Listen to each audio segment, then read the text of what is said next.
देखिए 500 बीसी में एक इंडियन फिलोसफर थे जिसका नाम था महर्षि कन्नड़। कौन था? महर्षि कन्नड़। उन्होंने एक कॉन्सेप्ट दिया जिसका नाम था पदार्थ। ठीक है, इसी चीज को आगे चल करके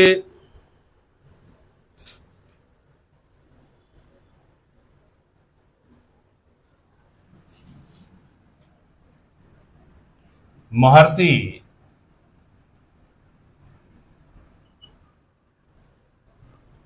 पादुका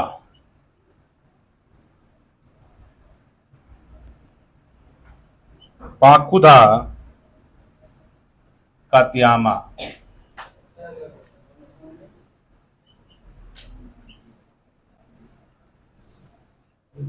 इन्होंने दिया परमाणु।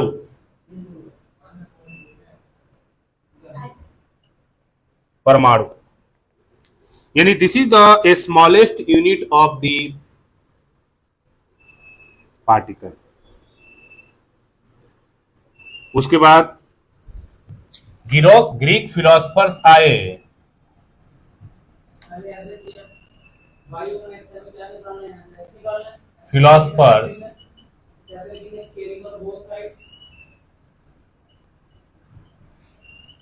फिलोसफर्स आए जिनका काम था Democritus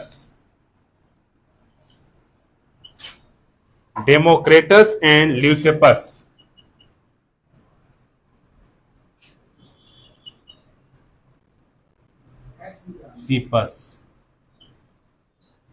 Democritus and ल्यूपेसस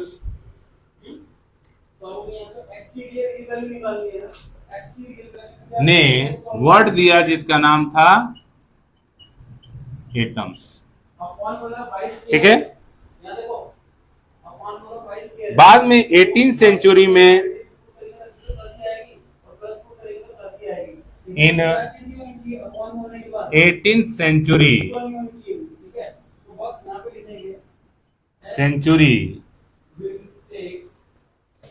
Antony लेवाइजर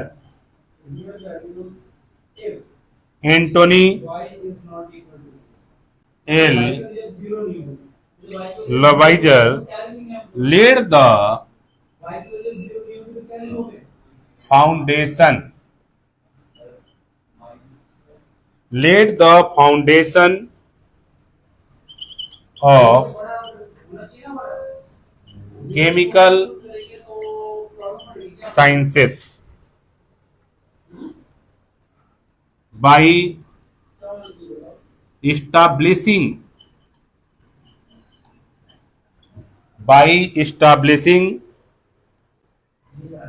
two important laws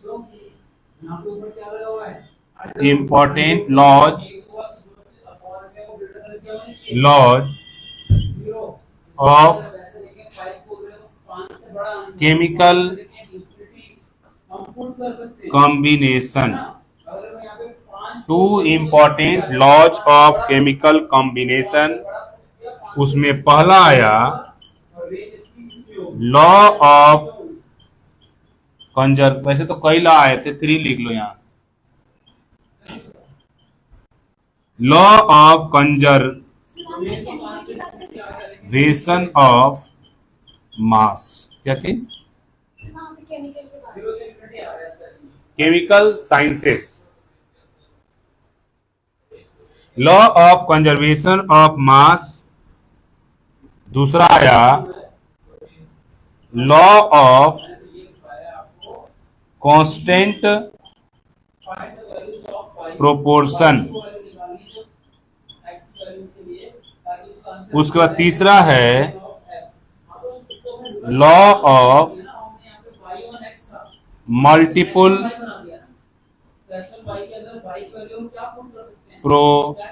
proportion.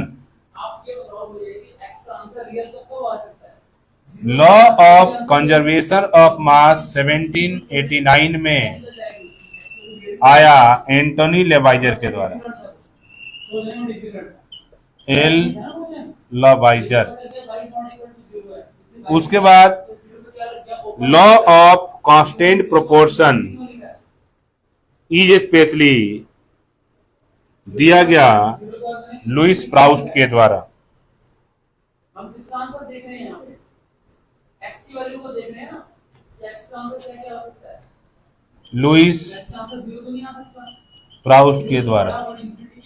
Law of multiple proportion Dalton ने दिया था, डाल्टन। तो जैसे कि हम डिस्कस करते हैं, हमारे पास कुछ बेसिक लॉज आए 18th सेंचुरी में, और इन लोगों ने जो केमिस्ट्री का क्राइटेरिया था उसको मॉडर्न केमिस्ट्री के रूप में डेवलप कर दिया, और इसलिए father of modern chemistry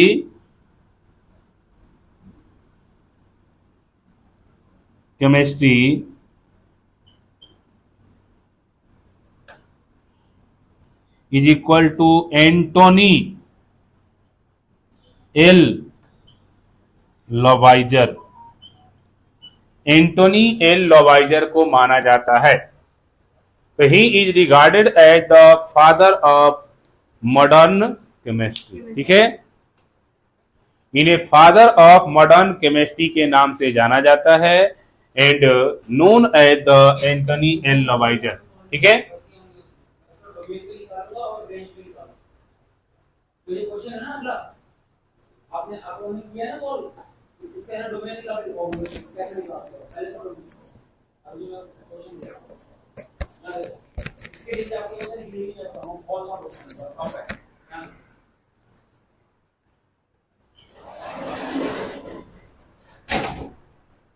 now तो जैसे कि हम डिस्कस करते हैं, in 18th century Antoine L Lavoisier laid the foundation of chemical sciences by establishing 3 important laws of chemical combination। उसमें सबसे पहले आया law of conservation of mass, 1789 में एंटोनी एल लेवाइजर ने दिया था। Law of constant proportion Louis Proust ने दिया था। Law of multiple proportion Dalton ने दिया था, और father of modern chemistry Antoine L Lavoisier को माना जाता है। तो Antoine L Lavoisier is denoted as the father of modern chemistry because these 3 laws are called the fundamental law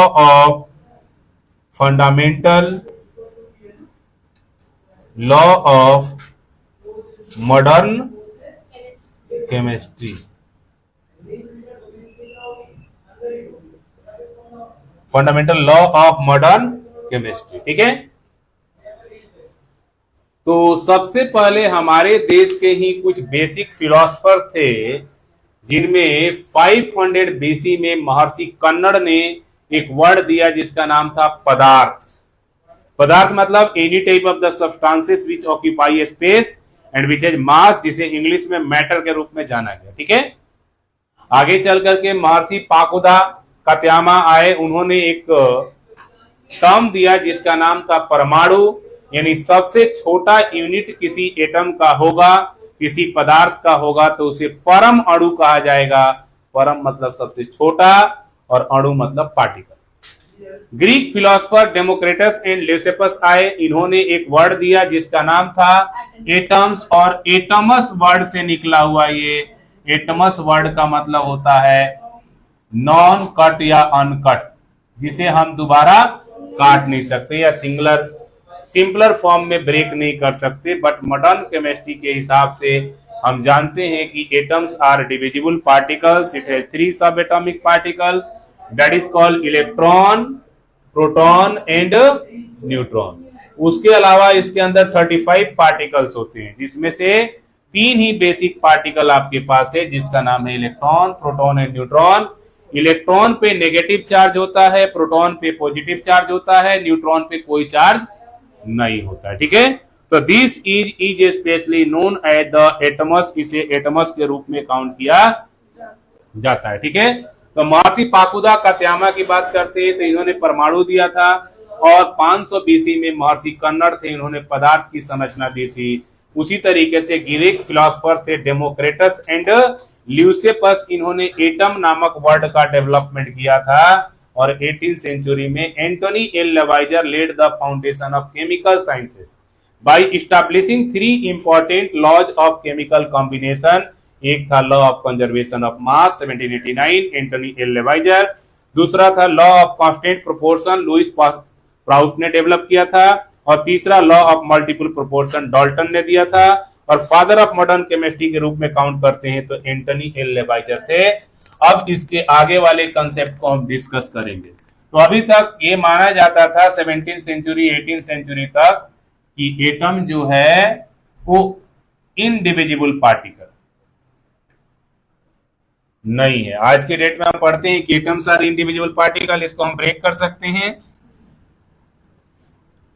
3 sub atomic particle basic बताए जाते हैं, वैसे 35 होते हैं। 3 सब एटॉमिक पार्टिकल में आपके पास इलेक्ट्रॉन है, प्रोटॉन है और न्यूट्रॉन है, ठीक है। These are the 3 sub atomic particle that is called electron, proton and neutron, ठीक है। अब चलते हैं अगले कंसेप्ट पे, उसका नाम है law of conservation of mass. Law of conservation of mass.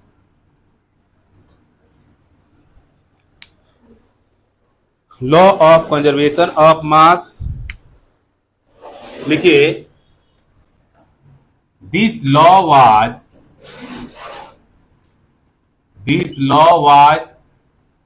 proposed by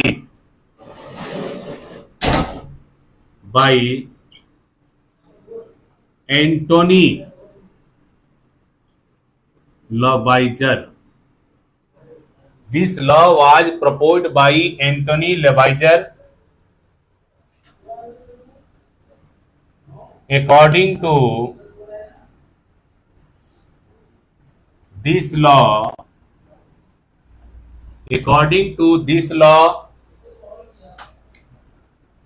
mass is always constant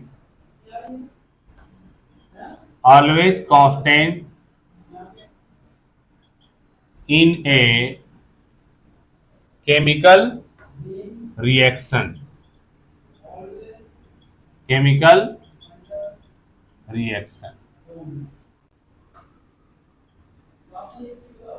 It cannot be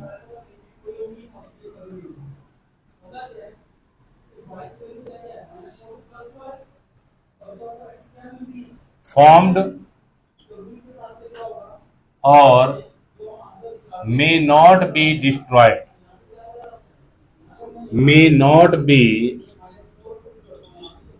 destroyed. ठीक है, it can not be formed और मे नॉट बी डिस्ट्रॉयड।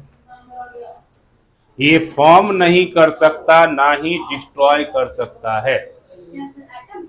नहीं, मास यानी किसी भी केमिकल रिएक्शन में जो total mass of reactant होगा is equal to total mass of product होगा। इसका मतलब यह हुआ कि mass of reactant is equal to mass of product, ठीक है।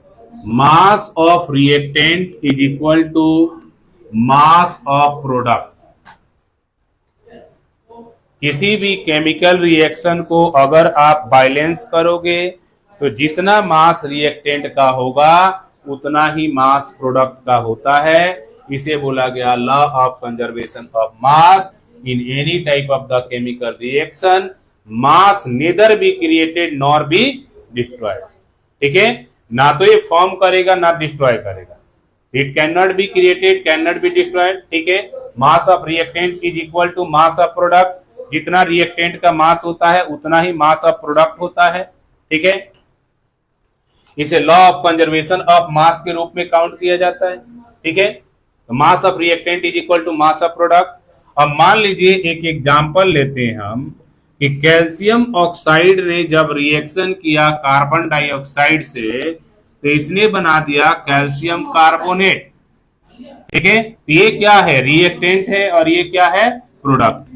इसके मास को कैलकुलेट करोगे तो कैल्शियम का मास होता है 40 और ऑक्सीजन का मास होता है 16। इधर आते हैं तो इसका मास होता है कार्बन का 12 और प्लस ऑक्सीजन का लेंगे तो 2 इंटू 16 डाई एटॉमिक फॉर्म में है।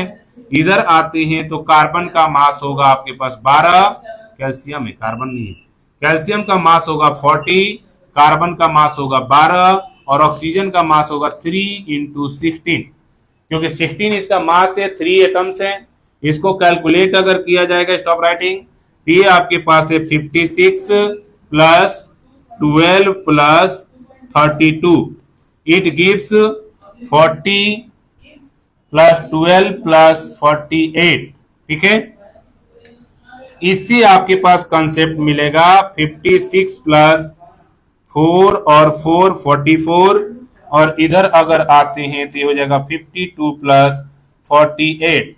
इसको अगर कैलकुलेट करेंगे हम तो ये हो जाएगा 100 AMU और ये 100 AMU किसके बराबर होगा, इधर के 100 AMU के बराबर होगा। तो this is specially known as what, law of conservation of mass. इसे किस नाम से जाना जाएगा, तो law of conservation of mass के नाम से जाना जाएगा। ठीक है, उसी तरीके से किसी भी प्रकार का केमिकल रिएक्शन अगर आप लेते हो, जैसे मान लो एग्जांपल नंबर 2 ले लेते हैं हम। एग्जांपल नंबर 2 में कार्बन ने जब ऑक्सीजन के साथ रिएक्शन किया तो कार्बन डाइऑक्साइड बना दिया।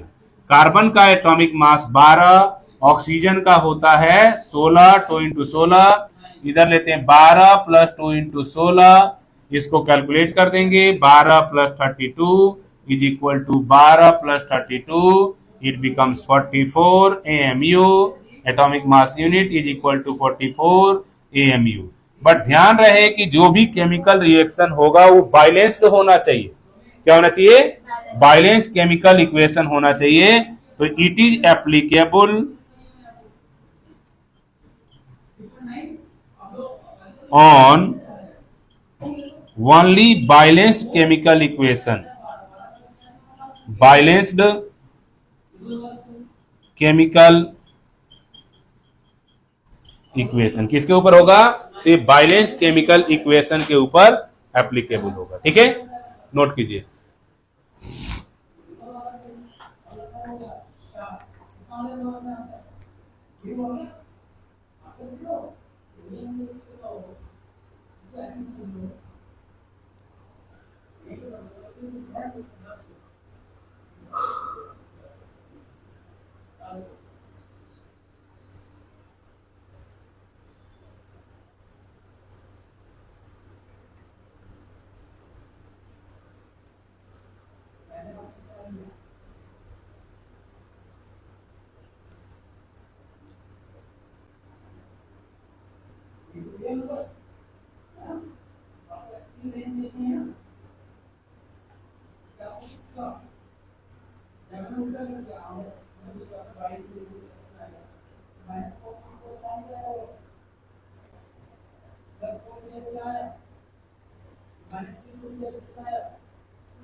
एटम बम को एटम बम भी कहते हैं। एटम बम को एटम बम क्योंकि एटॉमिक रिएक्शन होता है ना उसमें। एटॉमिक रिएक्शन होता है, यूरेनियम जो होता है उससे बनाया जाता है। यूरेनियम के ऊपर जब बम्बारिंग करते हैं तो न्यूट्रॉन छोड़ता है, तो न्यूट्रॉन क्या है, एटॉमिक पार्टिकल है, इसलिए उसका नाम एटम बम रखते हैं।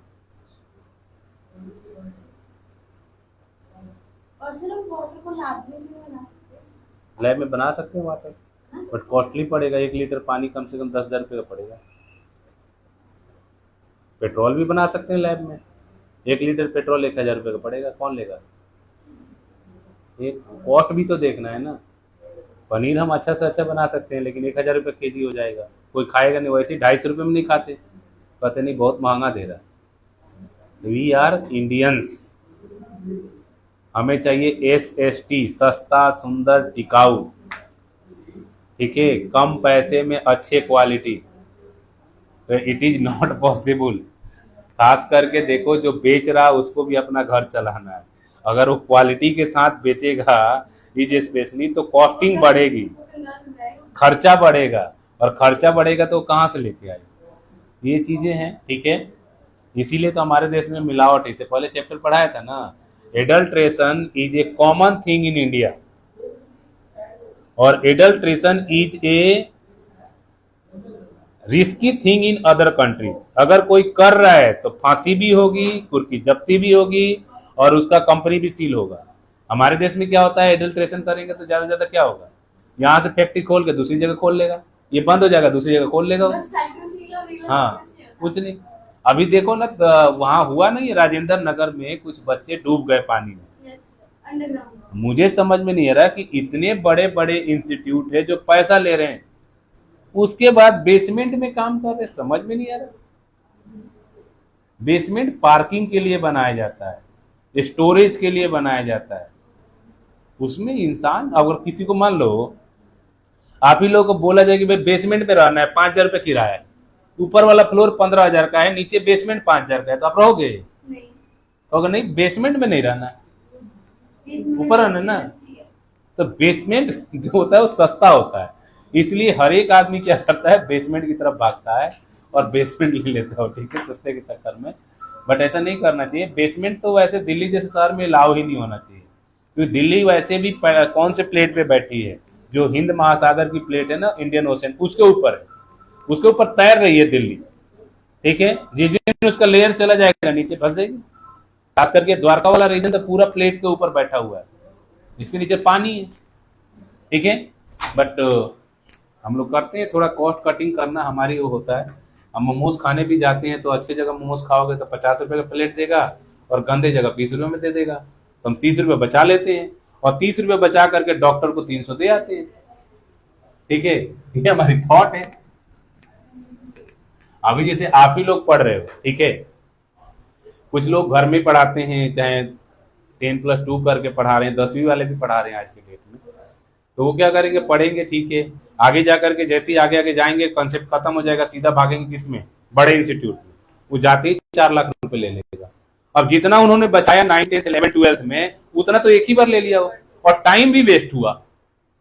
रिजल्ट की कोई गारंटी नहीं, क्योंकि वो लोग रखता है एक बैच में 60 बच्चा, उसमें से 2 बच्चा सेलेक्ट होता है, बाकी 58 को तो रोड पे ही घूमना है। बट वो है कि वो बड़े लेवल पे हैं, इसलिए चल आप खुल रहे ना सारी कहानियां। जब 3 बच्चे डूब के मरे, सारी कहानियां, सबके पत्ते खुलने चालू हो गए। ये चीज है। मतलब दिल्ली में सारे बेसमेंट वाले इंस्टीट्यूट बंद होंगे? सारे बंद होंगे, सबको नोटिस आ गया। सर ये एडमिशन को भी एडमिशन वाले? हाँ, इनका बोर्ड उतार नहीं दिया, बोर्ड है। हाँ। कहाँ बोर्ड है, जाके देखना। नोटिस दिया हुआ है 15 दिन का, खाली करो। इसीलिए तो ये अपना वाला लेने आए थे।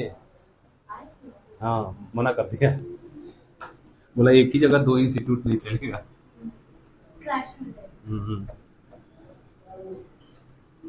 और मैंने तो कहीं किसी भी जगह पे बेसमेंट में लिया ही नहीं। हर जगह हमारा या तो ग्राउंड फ्लोर पे है, नहीं तो फर्स्ट फ्लोर पे, ठीक है, ये होता है। बेसमेंट में मजा ही नहीं आता पढ़ाने में। एक तो बारिश हो जाएगी तो सीलन स्टार्ट, कई बार पानी भर जाएगा तो समस्या स्टार्ट। 5 दिन की भी क्लास अगर आप लोग की स्थगित की गई, सस्पेंड की गई, तो नुकसान तो आप ही लोग का है ना, हमारा क्या नुकसान है, हमें तो पैसा मिल ही रहा है। तो खाली मनी माइंडेड होकर के अगर काम करेंगे तो उसे एजुकेशनलिस्ट नहीं कर सकते। ठीक है, थोड़ा सा एजुकेशन के लिए भी फोकस करना पड़ता है, क्योंकि आपको पता होगा ये पहले नोबेल प्रोफेशन हुआ करता था, अब है challenging profession. Education is a challenging profession. Challenge है बच्चों को कैसे पढ़ाना है, पढ़ते तो है नहीं, अब उनको कैसे पढ़ाएं हमारे लिए चैलेंज है। ठीक है, फिर भी हम एक्सेप्ट करते हैं और कर रहे हैं। ठीक है, ये कंसेप्ट है। अब चलिए लिखते हैं अगला कंसेप्ट, उसका नाम है law of constant proportion. Law of constant proportion.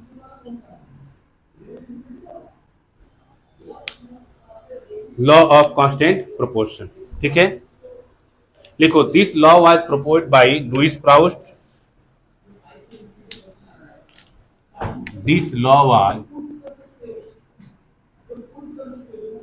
was proposed by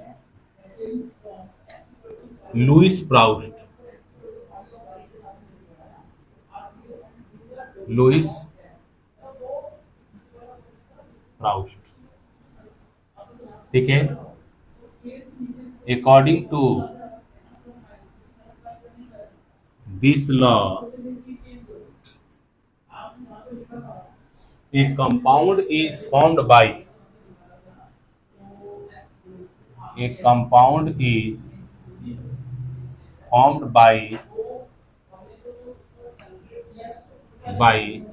definite proportion of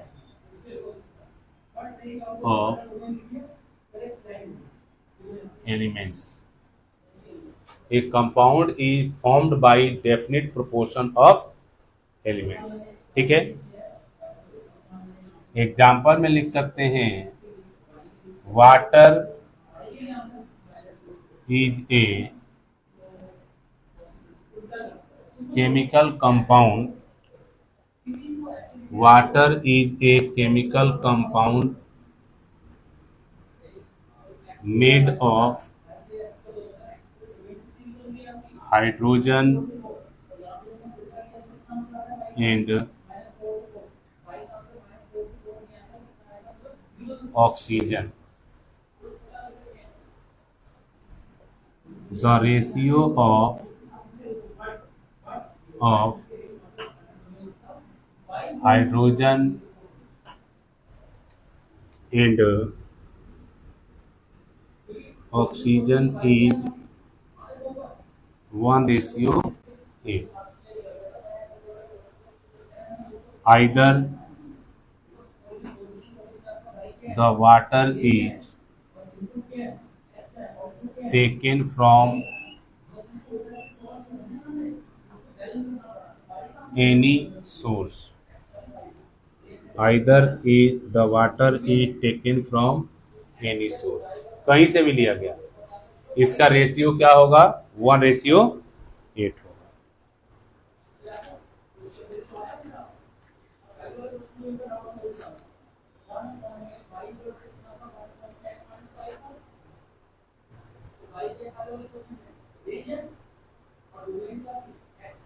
हो गया। तो इसे ही स्पेशली बोला गया लॉ ऑफ डेफिनिट प्रोपोर्शन, जिसे कांस्टेंट प्रोपोर्शन भी कहते हैं, लॉ ऑफ डेफिनिट प्रोपोर्शन भी इसे कहते हैं, डेफिनिट प्रोपोर्शन,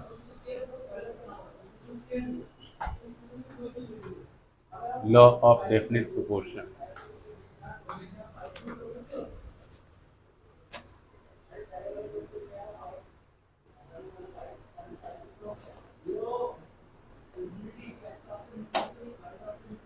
हो गया। तो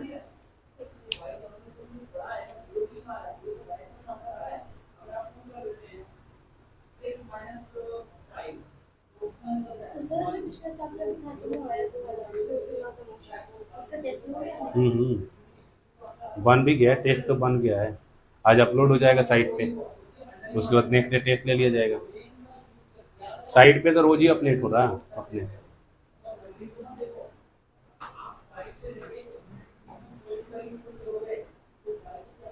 हो गया।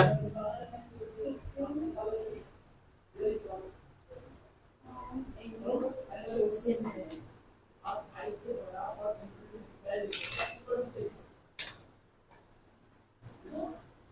इन्हीं सब कॉन्सेप्ट को स्टडी करके आगे चल करके एक केमिस्ट आया जिसका नाम था जॉन डाल्टन। उन्होंने 1808 में एक थ्योरी दिया जिसे डाल्टन्स एटॉमिक थ्योरी के नाम से जाना जाता है। क्या कहा जाएगा? Dalton's atomic theory. लिखो, Dalton's atomic theory. Dalton's atomic theory. देखो, according to John Dalton, according to John Dalton, all matter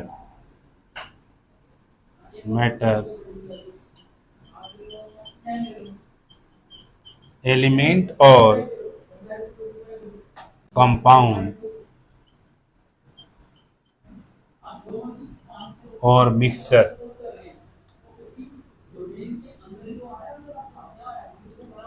is made of small particles called atom. Small particles called atoms. Dalton postulates about matter। ठीक है, Dalton ने कुछ पोस्टुलेशन दिए matter का। उसमें सबसे पहला था all matter is made of very tiny particles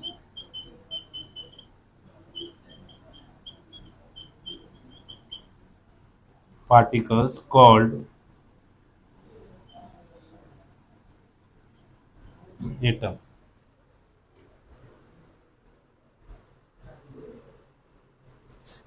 दूसरा इन्होंने दिया एटम्स आर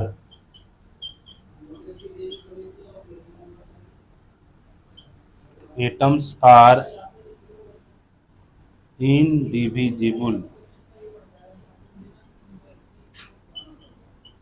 पार्टिकल। एटम्स जो होते हैं वो इनडिविजिबल पार्टिकल होते हैं। तीसरा होता है, इधर लिखना, atoms of a given element, atoms of a given element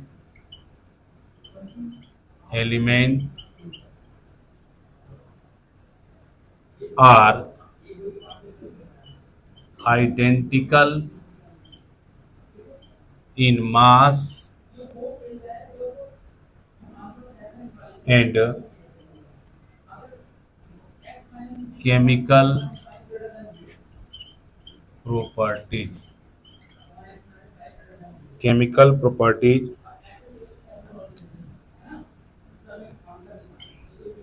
4 number है atoms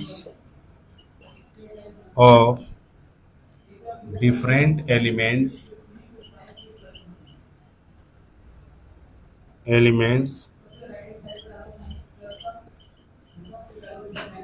have different masses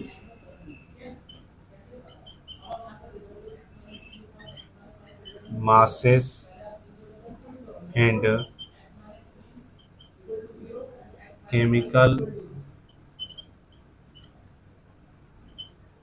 properties।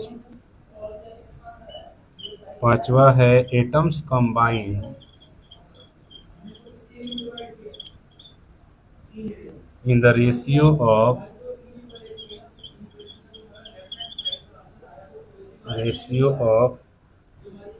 small whole number small whole numbers to form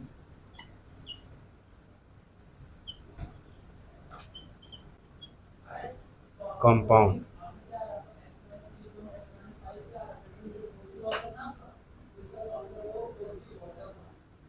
हो गया। तो 1808 में जॉन डाल्टन ने इज स्पेशली एक थ्योरी दिया था, जिस थ्योरी को डाल्टन्स एटॉमिक थ्योरी के रूप में काउंट किया जाता है। ठीक है, ये कॉन्सेप्ट आया था जॉन डाल्टन के द्वारा, जिसे डाल्टन्स एटॉमिक थ्योरी के रूप में काउंट किया जाता है।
Atoms combine in the ratio of a small whole number to form compounds. Small whole number to form compounds.